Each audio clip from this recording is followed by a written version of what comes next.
Hey, it's Matt, your average gamer, and for this one we're going to be going over the coated sword for a build for it and how you can use it to basically hit anything because it's unblockable and how much damage you can get out of it. This is an impressive weapon, kind of an underrated weapon and a really fun one too. Let's get into the details. And for the coated sword itself, the Ash of War, the unblockable blade, it's actually quite useful. It's got a fairly decent sweep on it and it does pure holy damage. It comes from your fate stat just like the weapon itself, and it can be buffed easily to do more damage as well. This is another one where I had a lot of fun with this build too, because it was really interesting to run around with the straight sword that has such a unique Ash of War. It's something that in general about the Ash of War where it just hits really hard, you can use it relatively fast, and out of the animation you can also attack quickly after using the Ash of War. On a random note, this dragon's never appeared in any of my videos that I know of, so it was kind of interesting taking on a different boss too. By the way, this is on New Game Plus 7, we're at Journey 10 going into Journey 11, and currently, as I said or stated before, we're going to be taking on mainly field bosses and such, different mobs, and kind of getting a feel for the Ash of War itself, and I'm going to show you how good this Ash of War is. It's highly underrated, and it's a very, very, very powerful Ash of War that you can buff a bit too. On our left hand, we're using a Warhawk's Talon with Chilling Mist, and we're using that to essentially get the mist out there so that we can proc Frost, and that allows us to do additional damage to whatever bosses or enemies we're facing. Good combination thing to do anyway, since we're mainly using a straight sword, and it's always good having a backup weapon. I didn't invest, I'll go over the stats, build everything you need to know later in the video, a ton into dexterity, but we're able to get Frost procs from the Ash of War Chilling Mist itself, which that's mainly for, and then we can do additional damage afterwards and hit them even harder. The coated sword's really cool on Unblockable blade, and now that that dragon's down, we're going to go into a whole bunch of different other boss fights, mobs, and whatnot. But first things first, I want to talk about what I'm saying when I mean Unblockable blade. So by the way, this video was recorded in HD as well. I've been doing those lately, so if you want to see more videos in HD, definitely let me know. I know I had some good feedback on the last video, and we can continue forward with that. And we're going to show here on an enemy that's going to use their shield what Unblockable blade is all about.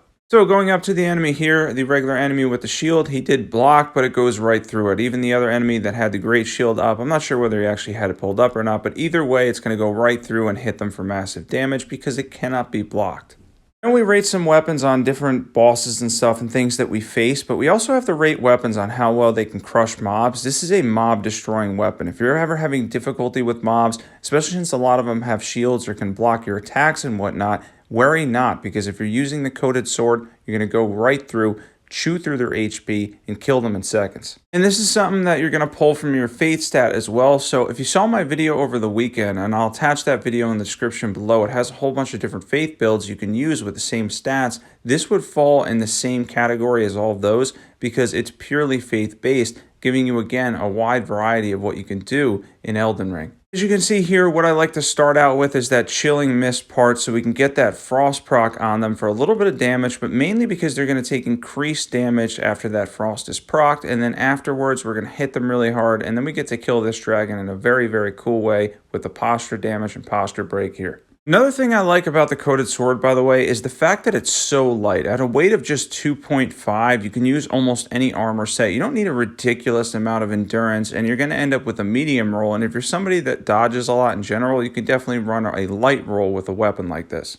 Another thing I want to highlight here is how much damage, again, because it's pure holy damage, it can do to the death birds and the deathrite birds in the game. This is an absolute destroyer when it comes to those bosses. You're going to see here that I'm not the biggest fan in the world of their movesets as I end up missing, and I'm going to show something later on. There is one downside with that. It does have a wider sweep animation than it seems to actually have a hitbox of, so that does become an issue from time to time, but you're going to see there the massive damage we could do to the Deathbird, and it went down very, very quickly because it's pure holy damage, and they take increased holy damage, which makes coated sword a perfectly optimal weapon to take on those bosses with. And I do get beat up a little bit here, but I want to show on humanoid enemies how much posture damage this does because it has a lot of knockback. It's got a fairly reasonable sweep, and I'm going to show you on humanoid enemies how you can essentially stun them constantly by using the Ash of War. Now, if I wasn't running back and getting messed up by the moveset a little bit here, I'd be hitting them really hard because you're going to see on screen here as far as humanoid enemies, I wanted to test this. This only took one try, though I did take more damage than I would have liked,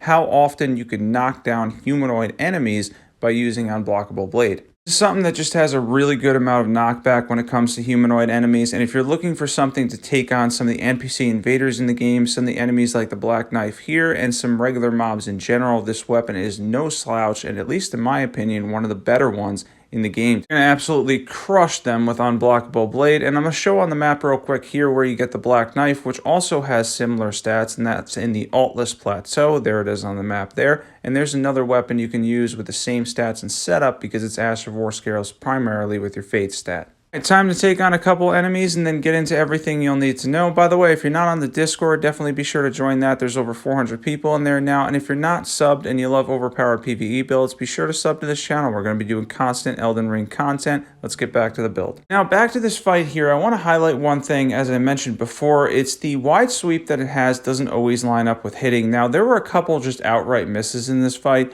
but at the same time, there were several other points where I felt like it looked like it would hit because it seems to have such a wide reach, but the reach is just reasonable. It's good, but it's not crazy good. It's got a wide sweep, and it does have a decent amount of range, but keep in mind, it's no further than a little bit of medium range, maybe even close range combat with the Ash of War. So if you're thinking this weapon is something that has a ton of range or a ridiculous amount of range, it does not. By the way, this does have a niche use. I know a lot of people use it in PvP. It's still, I think, used in PvP. The last time I did, it was still used. It's something where it can go right through shields and whatnot. If somebody's using a shield, you can definitely use this for PvP to get a lot of damage and knockback out of it as well. And for PvE, as I'm showing here, it's not really bad either. This is a very, very underrated and powerful weapon. This is something that I think you're going to want to add to your arsenal of weapons. If you're looking for a different weapon, if you want something that does holy or fate damage, if you're getting a little bit bored or you want to try something different out, this is one of the ones where I can say it was honestly fun, it was good enough, and it was an enjoyable Ash of War to use.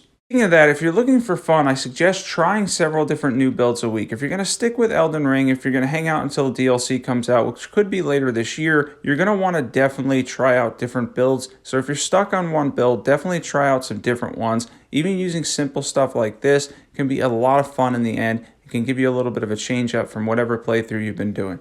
Don't worry, this is the last boss here before we go over stats, build, equipment, everything you need to know. I just really wanted to highlight this weapon on different bosses and enemies because I ended up liking the coated sword a lot. And if you're a faith build already, I mentioned this earlier in the video, this is one you're going to want to try out. You can easily handle this weapon as long as you have at least 20 faith. There's no other requirements on the weapon. You're going to be able to get great damage out of it if you're a faith build already. Let's get into buffs. For buffs, first things first, we're going to drink our tier, which has the Holy tier in it, and then we're going to use Golden Vow. After we use Golden Vow, we're going to use Howl Shabriri because why not? It'll boost the weapon art, and we are faith-based anyway. Then we're going to fill up our FP. Then we get to use that really cool Ash of War after we obviously go for a Frost proc with that in our left hand. And then on our right hand, we're going to be using Unblockable Blade. Let's get into equipment. So for equipment, we have the Coated Sword plus 10. We have a Warhawk's Talon, preferably plus 25 with Chilling Mist on it. Any seal will do. We have the Malformed Dragon set on, Shard of Alexander, Sacred Scorpion Charm, Ritual Swords Talisman, Dragoncrest Great Shield Talisman. Then we have the Holy tier, and you can use something like the Faith or Defense tier. Let's get into stats. For stats, this is, as I mentioned, all faith-based. This is going to be heavily invested in your faith stat, and then everything else comes secondary. The more investment in faith that you have for this weapon, the more you're going to get out of that really cool weapon art, the more damage you're going to get out of the weapon in general, because it scales with an A in faith and essentially nothing else. So go high faith and then have a decent amount of endurance, vigor, and mind, and everything else is going to be up to you. That was a really fun one. By the way, for our challenge this week, NanoWez was the winner again. We had several participants. Shout out to everybody that did participate. And for the challenge this week, a little bit of a skill check here, but this is going to be beating any boss without getting hit. That's simple, but sounds simple. It's harder than it is. For the Discord challenge, beat any boss without getting hit. And if you're not on Discord, be sure to join that. If you're not subbed and you love overpowered PvE builds, be sure to check out all the awesome builds that are on my channel. Thanks for watching. As always, I will catch you guys there.